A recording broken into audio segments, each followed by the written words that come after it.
नमस्ते दोस्तों, good listening habits channel पर आपका फिर से स्वागत है।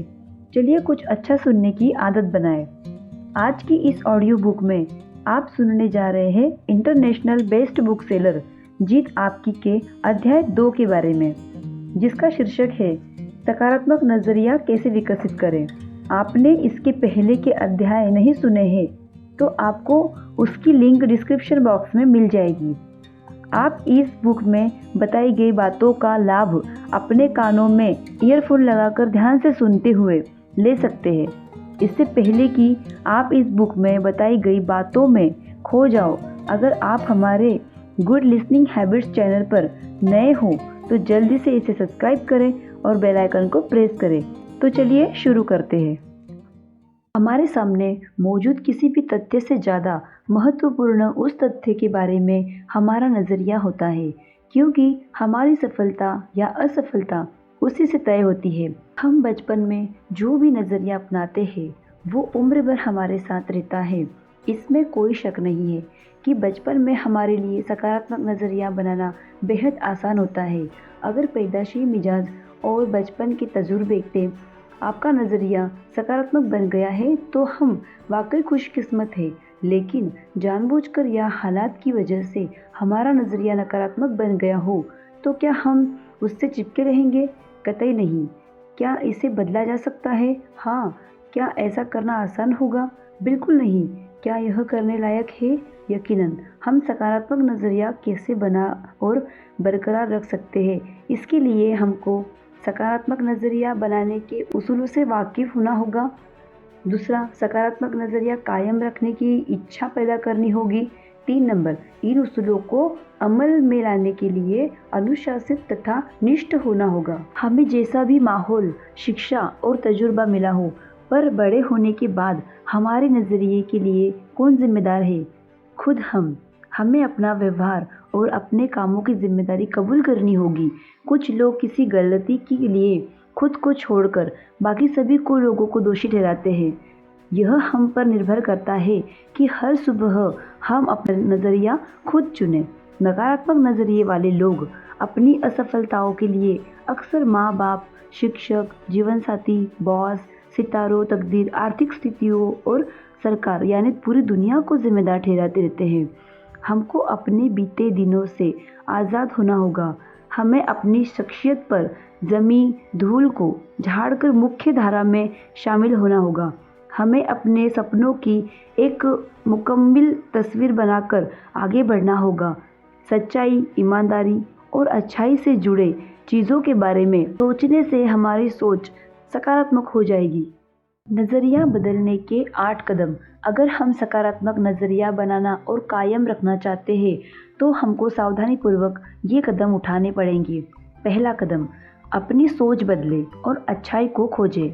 हमें अच्छी चीज़ों को खोजी बनना पड़ेगा। हमें ज़िंदगी के सकारात्मक पहलू पर ध्यान देना होगा।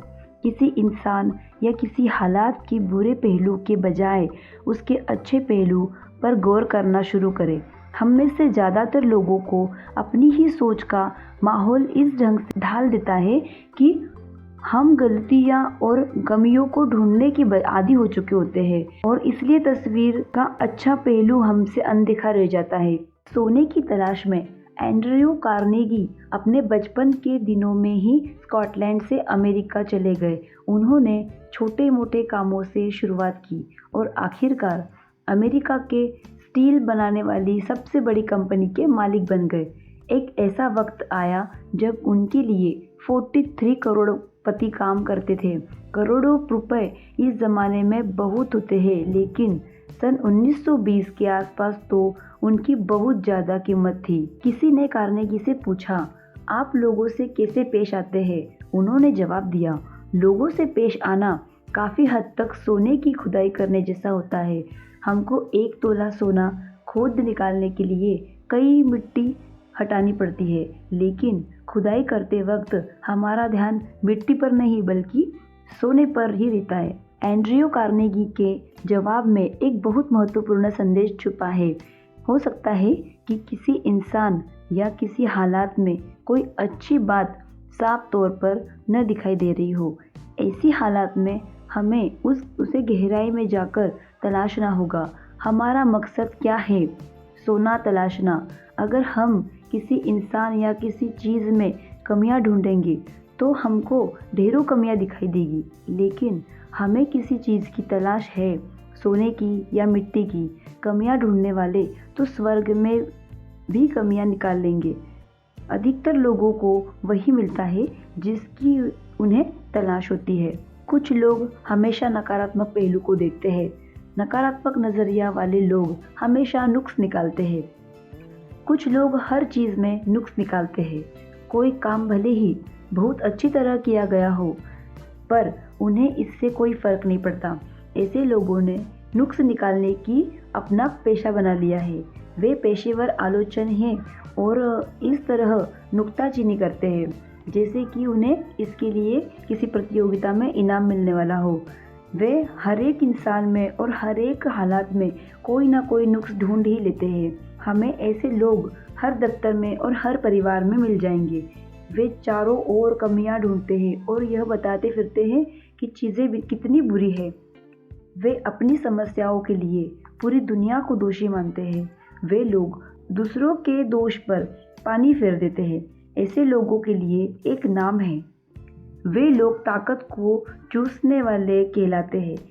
रॉबर्ट फुल्टन ने स्टीम बोट की आविष्कार की। हडसन नदी के किनारे उन्होंने उसका प्रदर्शन किया। उसे देखने के लिए जमा हुई भीड़ में कुछ निराशावादी और शक्की मिजाज के लोग भी थे। उन लोगों ने मजाकिया लहजे में बोला कि बोट कभी चालू नहीं होगी। जब बोट चालू होकर नदी में आगे बढ़ने लगी तो जिन लोगों ने कहा था कि वह बोट कभी चालू नहीं होगी, वही लोग फौरन चिल्लाने लगे कि बोट अब कभी नहीं रुकेगी। यही भी क्या नजरिया है। एक शिकारी ने चिड़ियों को पकड़ने वाला एक अद्भुत कुत्ता खरीदा। वह कुत्ता पानी पर चल सकता था। शिकारी वह कुत्ता अपने दोस्तों को दिखाना चाहता था। उसे इस बात की खुशी थी कि वह अपने दोस्तों को यह काबिले गौर चीज़ दिखा पाएगा। उसने अपने दोस्त को बत्तख का शिकार देखने के लिए बुलाया। कुछ देर उन्होंने कई बत्तखों को बंदूक से मार गिराया। उसके बाद उस आदमी ने कुत्ते को उन चिड़ियों को लाने के लिए हुक्म दिया। कुत्ता चिड़ियों को लाने के लिए दौड़ पड़ा। उस आदमी को उम्मीद थी कि उसका दोस्त कुत्ते के बारे में कुछ अच्छा कहेगा या उसकी तारीफ करेगा, लेकिन उसका दोस्त कुछ नहीं बोला। घर लौटते समय उसने अपने दोस्त से पूछा, क्या उसने कुत्ते में कोई खास बात देखी? दोस्त ने जवाब दिया, हाँ, मैंने उसमें एक खास बात देखी। तुम्हारा कुत्ता तैर नहीं सकता। कुछ लोग हमेशा नकारात्मक पहलू को देखते हैं। निराशावादी किसे कहते हैं? निराशावादी लोगों के ये लक्षण होते हैं। 1. जब चर्चा करने के लिए उनके पास कोई तरकीब नहीं होती तो वे नाखुश रहते हैं। 2. उन्हें जब कुछ अच्छा लगता है तो वे यह सोचकर नाखुश हो जाते हैं कि बेहतर महसूस करने के बाद उन्हें फिर बदतर महसूस करना होगा। 3 नंबर, उनकी ज़िंदगी का ज़्यादातर वक्त शिकायत काउंटरों पर ही बीतता है। नंबर 4, हमेशा बत्ती बुझाकर देखना चाहते हैं कि अंधेरा कितना है। नंबर 5, वे ज़िंदगी के आईने में हमेशा दरारें तलाशते हैं। नंबर 6, यह सुन लेने पर कि किसी और जगह की तुलना में बिस्तर पर ज़्यादा लोगों की मौतें होती है, वे बिस्तर पर सोना छोड़ देते हैं। नंबर 7, वे इस आदेश की वजह से अपनी सेहत का मज़ा नहीं ले पाते कि कल वे बीमार पड़ सकते हैं। नंबर 7, वे बदतर नतीजों के बारे में सोचते भर नहीं बल्कि हर घटना को बदतर बना देते हैं। नंबर 8, उन्हें चांद में केवल धब्बे दिखाई देते हैं। चेतावनी यह है, अच्छे पहलू पर ध्यान देने की यह मतलब नहीं है कि कमियों को नज़रअंदाज कर दिया जाए। आशावादी बनिए। कोई आदमी आशावादी कैसे बन सकता है? नीचे लिखी लाइनों में यह बात बहुत अच्छी तरह बताई गई है। इतने मजबूत बनिए कि आपके मन की शांति को कोई भंग न कर सके। हर मिलने वाले आदमी से सेहत, खुशी, समृद्धि के बारे में बात करें। अपने सभी दोस्तों को एहसास कराएं कि हम उनकी खुशियों और मजबूती की कदर करते हैं। हर चीज़ के केवल उजले पहलू को ही देखे, केवल अच्छी से अच्छी बातें सोचे, केवल अच्छे से अच्छे नतीजे के लिए काम करे और केवल अच्छे से अच्छे नतीजे की उम्मीद करे। बीते दिनों की गलतियों को भूल जाए और आने वाले दिनों में ज़्यादा बड़ी कामयाबियाँ हासिल करे। हर आदमी का मुस्कुराकर स्वागत करें। अपने को बेहतर बनाने में इतना वक्त लगाए कि दूसरों की आलोचना करने के लिए हमारे पास वक्त न बचे। इतने बड़े बने कि चिंता हमें छू भी ना सके। दूसरा कदम, हर काम फौरन करने की आदत डाले। वह चांदनी रातों में सोया, उसने सुनहरी धूप का मज़ा उठाया। कुछ करने की तैयारी में ज़िंदगी गुजार कर वह गुजर गया, कुछ न कर हार कर।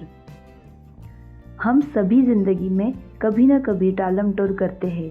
मैंने भी ऐसा किया है, जिसके लिए मुझे बाद में पछताना पड़ा।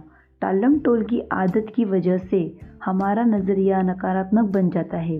किसी काम को करने से अधिक थकान उस काम को न करने के लिए की जाने वाली टालम टोल की वजह से होती है।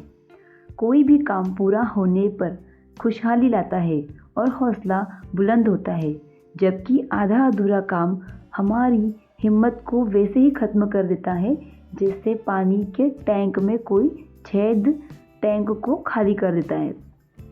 अगर हम सकारात्मक नज़रिया बनाना और कायम रखना चाहते हैं तो आज में जीने और हर काम को तुरंत करने की आदत डालें।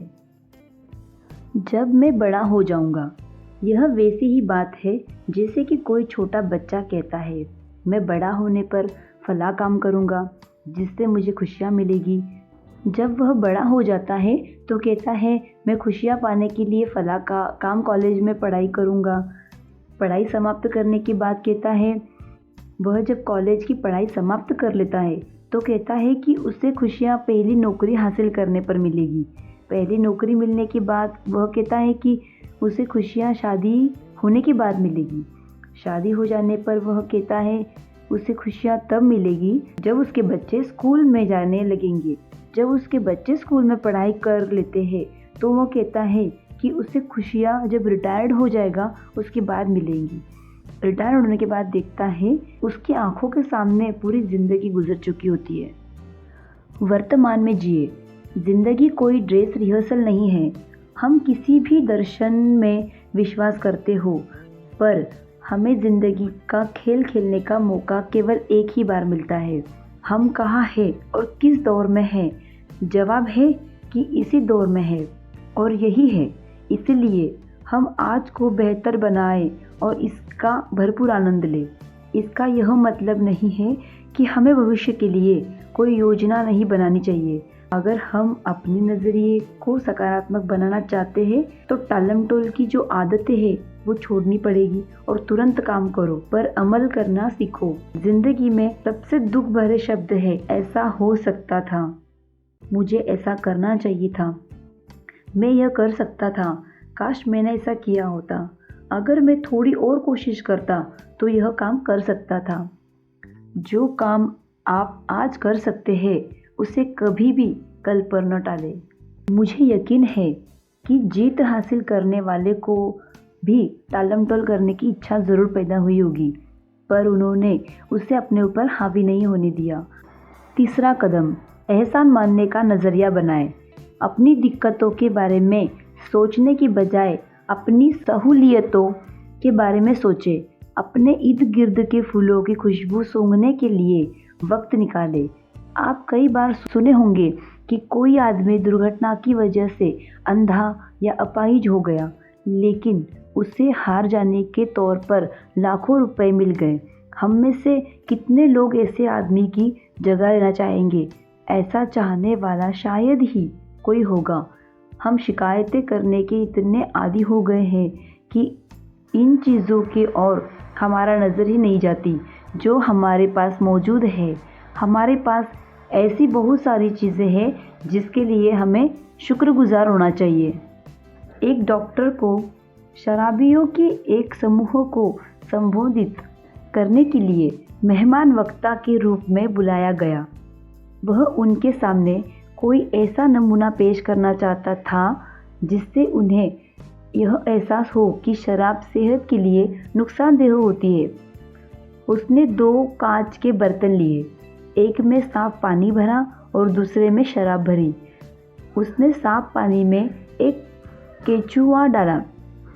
वह आसान से तैरता हुआ पानी के ऊपर आ गया। फिर उसने एक कछुआ शराब में डाला और वह सबकी आंखों के आगे टुकड़े टुकड़े हो गया। वह यह साबित करना चाहता था कि शरीर के अंदर शराब का ऐसा ही असर होता है। नमूना पेश करने के बाद उसने शराबियों के समूह से पूछा कि उन्हें इससे क्या सीख मिली। उसका सवाल सुनकर पीछे बैठे एक शराबी ने जवाब दिया, इसका मतलब यह है कि शराब पीने से हमारे पेट के अंदर जो कीड़े नहीं होंगे। क्या उस कहानी का यह संदेश था? बिल्कुल नहीं। चौथा कदम, लगातार ज्ञान हासिल करने का कार्यक्रम बनाएं। आमतौर पर माना जाता है कि हम स्कूल कॉलेजों में शिक्षा प्राप्त करते हैं। क्या हम स्कूल कॉलेजों में वास्तव में शिक्षा हासिल करते हैं? मेरी बात का गलत मतलब न निकालें। हमें स्कूल कॉलेजों में ढेर सारी सूचनाएं हासिल होती है, लेकिन उसके साथ ही हमें शिक्षा का सही मायने भी समझना चाहिए। बौद्धिक शिक्षा हमारे दिमाग पर असर डालती है, जबकि नैतिक शिक्षा हमारे मन को प्रभावित करती है। हम अपने दफ्तर, घर और समाज में लोगों के चरित्र का निर्माण करने चाहते हैं, तो हमें उन्हें एक स्तर पर नैतिक शिक्षा देनी होगी। ईमानदारी, दया, साहस, दृढ़ता और जिम्मेदारी जैसी बुनियादी गुण विकसित करने वाली शिक्षा बेहद ज़रूरी है। नैतिकता विहीन शिक्षा। विश्वविद्यालय से युवक बहुत काबिल मगर पढ़े लिखे जाहिल बनकर निकल रहे हैं, क्योंकि हम युवाओं को नैतिकता का कोई आधार नहीं है जिसकी उन्हें ज़्यादा से ज़्यादा तलाश होती है। असली शिक्षा आदमी के दिल और दिमाग पर दोनों को ट्रेनिंग देती है। सबसे अहम बात कोई सीख सकता है तो वह यह है कि सीखने के सही तरीके को सीखे। ज्ञान शक्ति नहीं है। हमें अक्सर बताया जाता है कि ज्ञान शक्ति है, लेकिन यह असलियत नहीं है। ज्ञान तो महज जानकारी का नाम है। ज्ञान में शक्ति बनने की क्षमता है और यह तभी शक्ति बनता है जब इसका इस्तेमाल किया जाता है। बहुमुखी शिक्षा क्या है? एक जंगल में कुछ जानवरों में स्कूल शुरू करने का फैसला किया। छात्रों में एक चिड़िया, एक गिलहरी और एक मछली, एक कुत्ता, एक खरगोश और दिमागी तौर पर कमज़ोर ईल मछली शामिल थी। पाठ्यक्रम तय करने के लिए एक बोर्ड बनाया गया। बोर्ड ने तय किया कि छात्रों को बहुमुखी शिक्षा दी जाए और उन्हें उड़ना, पेड़ पर चढ़ना, तैरना एवं बिल खोदना सिखाया जाए। हर जानवर को सभी तालीम हासिल करने की पाबंदी थी। चिड़िया उड़ान भरने में माहिर थी। उसने इस विषय में A ग्रेड हासिल किया, लेकिन जब बिल खोदने की बारी आई तो वह अपनी चोंच और पंख तोड़ बैठी और असफल साबित होने लगी। इसे न कामयाबी का उस पर ऐसा असर पड़ा कि जल्दी ही उसे उड़ान भरने में भी ग्रेड मिलने लगा। पेड़ पर चढ़ने और तैरने में तो वह फेल हो गई। गिलहरी पेड़ पर चढ़ने में काफ़ी कुशल थी, लेकिन वह तैरने में असफल हुई। मछली सबसे अच्छी तैराक थी, लेकिन वह पानी के बाहर निकल ही नहीं पा सकती थी, इसलिए बाकी सभी विषयों में फेल हो गई। कुत्ता स्कूल गया ही नहीं, उसे फीस भी जमा नहीं की और प्रबंधकों से इस बात को लेकर झगड़ता रहा कि पाठ्यक्रम में भौंकना भी शामिल किया जाए। खरगोश को बिल खोदने में A ग्रेड मिला, लेकिन उसके लिए पेड़ पर चढ़ना एक बहुत बड़ी समस्या थी। वह बार बार असफल होता रहा और एक दिन जमीन पर इस प्रकार बुरी तरह गिरा कि उसे ब्रेन डैमेज हो गया। वह बच तो गया, लेकिन उसके दिमाग पर ऐसा असर पड़ा कि उसे बिल खोदने में भी दिक्कत होने लगी और उसे इस विषय में भी C ग्रेड मिलने लगा। आखिरकार दिमागी तौर पर बीमार ईल को जिसने हर काम आधे अधूरे ढंग से किया था, कक्षा का सबसे उत्तम छात्र घोषित कर दिया गया। बोर्ड खुश था कि हर छात्र को बहुमुखी शिक्षा मिल रही थी। सही मायने में बहुमुखी शिक्षा छात्रों को जिंदगी के लिए इस ढंग से तैयार करती है कि उनमें मौजूद किसी क्षेत्र विषय से संबंधित योग्यता और क्षमता भी बरकरार रहे। व्यवहारिक समझ। हमने 5 ज्ञानेंद्रियों के साथ जन्म लिया है। हमारे पास छू, चख, देख, सूंघ और सुनकर महसूस करने की क्षमता है, पर सफल लोगों के पास एक छठी इंद्री भी होती है जिसे व्यवहारिक समझ कहते हैं। चीज़ों को उनको वास्तविक रूप में देखने और उनमें संबंधित कार्यवाही को सही ढंग से करने की क्षमता ही व्यवहारिक समझ है। अपनी कुल्हाड़ी की धार तेज करो। जॉन नाम का एक लकड़हारा एक कंपनी में 5 साल से काम कर रहा था, पर उसे कभी तरक्की नहीं मिली। उसी कंपनी ने बिल नाम के एक और लकड़हारे को नौकरी पर रखा और उसे साल भर में ही तरक्की मिल गई। जॉन ने बिल को 1 साल के अंदर ही तरक्की दिए जाने का विरोध किया और इस बारे में बात करने के लिए अपने बॉस के पास आया। उसके बॉस ने जवाब दिया, तुम अभी भी उतने ही पेड़ काटते हो जितने कि 5 साल पहले काटते थे। हमारी कंपनी में नतीजे को देखा जाता है। अगर तुम अधिक पेड़ काटने लगो तो हम तुम्हारा वेतन बढ़ाकर खुशी होगी। जॉन वापस लौट आया। उसके बाद वह अधिक मेहनत से और ज़्यादा देर तक पेड़ काटने लगा। इसके बावजूद वह ज़्यादा पेड़ नहीं काट सका। उसने अपनी यह परेशानी बॉस को बताई। बॉस ने उसे बिल से बात करने का सुझाव दिया। उसने कहा, शायद बिल को कुछ मालूम है जो मैं और तुम नहीं जानते। जॉन ने बिल से पूछा कि वह ज़्यादा पेड़ कैसे काट लेता है। बिल ने जवाब दिया, मैं हर पेड़ काटने के बाद 2 मिनट के लिए काम रोक देता हूँ और अपनी कुल्हाड़ी की धार तेज करता हूँ। तुमने अपनी कुल्हाड़ी की धार आखिर बार कब तेज की थी? पिछली शिक्षा और गौरव का ज़्यादा महत्व नहीं होता। हमें अपनी कुल्हाड़ी की धार लगातार तेज करनी होगी। अपने दिमाग को खुराक दीजिए। जिस तरह हमारे शरीर को हर रोज़ अच्छे खाने की ज़रूरत होती है, उसी तरह हमारे मस्तिष्क को भी हर रोज़ अच्छे विचारों की ज़रूरत होती है। इस वाक्य में सबसे अहम शब्द अच्छा खाना और अच्छे विचार है। अगर हम अपने शरीर को रोज़ सड़े गले खाने और अपने दिमाग को बुरे विचारों की खुराक दें तो हमारा शरीर और दिमाग बीमार पड़ जाएगा। सही पटरी पर बने रहने के लिए हमें अपने मस्तिष्क को शुद्ध और सकारात्मक खुराक देनी होगी। शिक्षा एक खजाना है। लगातार सकारात्मक शिक्षा प्राप्त करने से सकारात्मक विचार जन्म लेते हैं।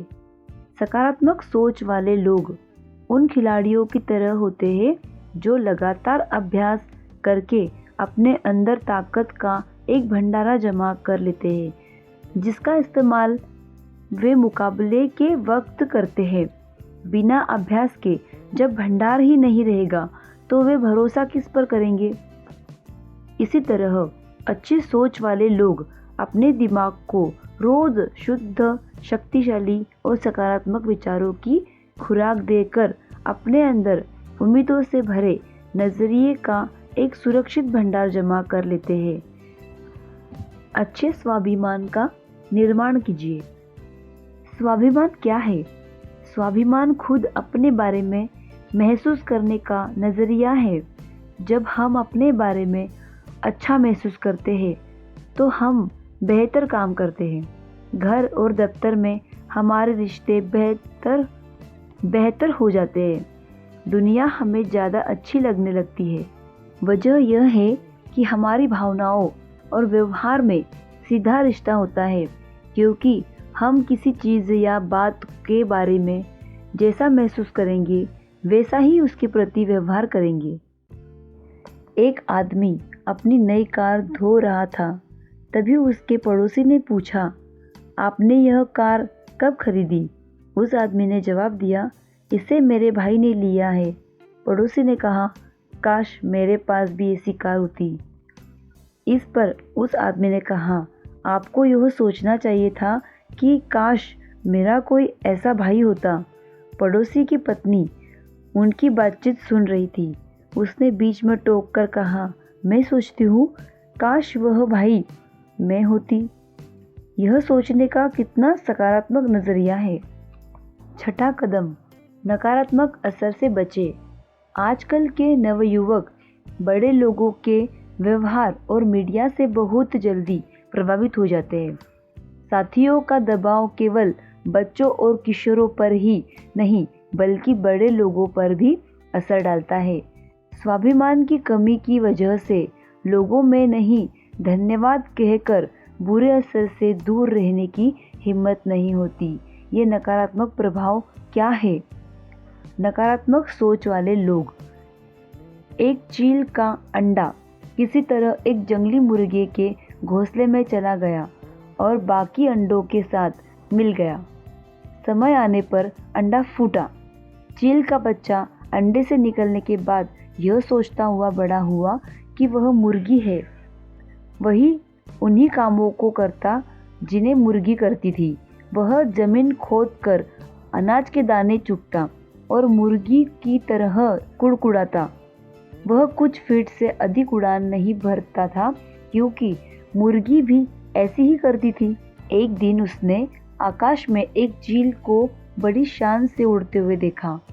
उसने मुर्गी से पूछा, उस सुंदर चिड़िया का नाम क्या है? मुर्गी ने जवाब दिया, वह चील है। वह एक शानदार चिड़िया है, लेकिन तुम उसकी तरह उड़ान नहीं भर सकते, क्योंकि तुम तो मुर्गी हो। चील की बच्चे ने बिना सोचे विचारे मुर्गी की बात को मान लिया। वह मुर्गी की जिंदगी जीता हुआ मर गया। सोचने की क्षमता न होने के कारण वह अपनी विरासत को खो बैठा। उसका कितना बड़ा नुकसान हुआ। वह जीतने के लिए पैदा हुआ था, पर वह दिमागी रूप से हार के लिए तैयार हुआ। अधिकतर लोगों के लिए यही बात सच है।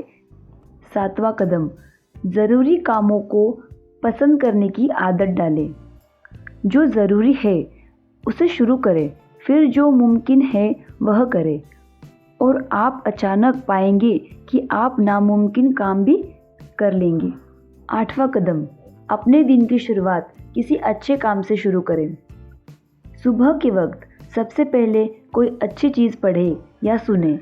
रात में अच्छी तरह सोने के बाद हमारा तनाव दूर हो जाता है और हमारा अवचेतन मन किसी बात को बड़ी आसानी से कबूल कर लेता है और हमारी दिमागी सोच का ताना बाना सही रूप से ले लेता है, जिससे हमारा पूरा दिन अच्छा बन जाता है।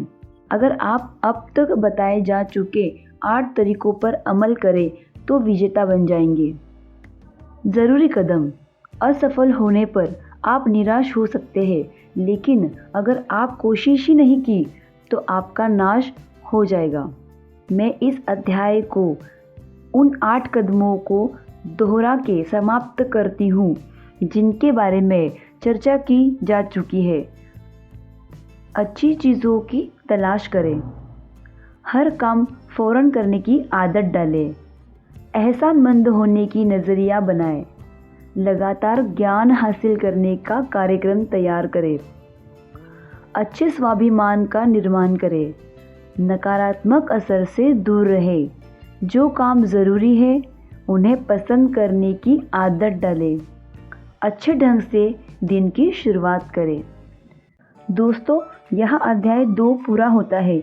उम्मीद करती हूँ कि मेरे द्वारा सुनाई गई इस ऑडियो बुक से आपको सकारात्मक नज़रिया कैसे विकसित करें, आपको कुछ बेहतर जानकारी मिली। यहाँ इस ऑडियो बुक को लेकर अगर आपके कुछ सुझाव हैं तो हमें कमेंट बॉक्स में लिखकर ज़रूर बताएं।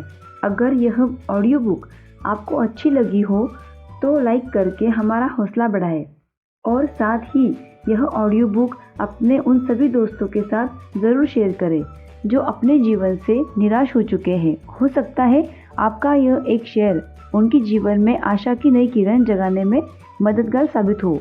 दोस्तों, जल्द ही मुलाकात होती है जीत आपकी के अगले अध्याय के साथ।